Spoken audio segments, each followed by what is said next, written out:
Welcome to latest world news.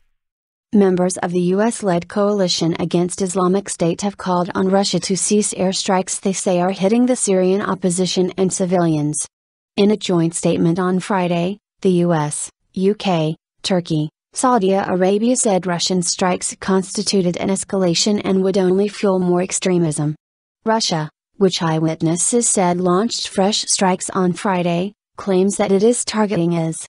A senior Russian official says strikes could last for 3 to 4 months.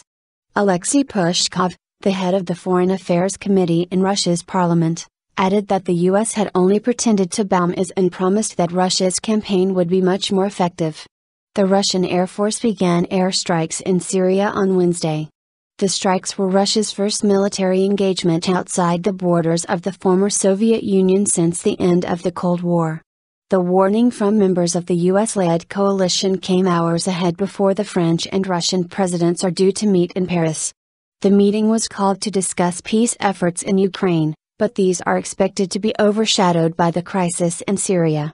The Syrian opposition and others have suggested rebel factions opposed to Syrian President Bashar al-Assad, the Kremlin's ally, are bearing the brunt of the Russian attacks.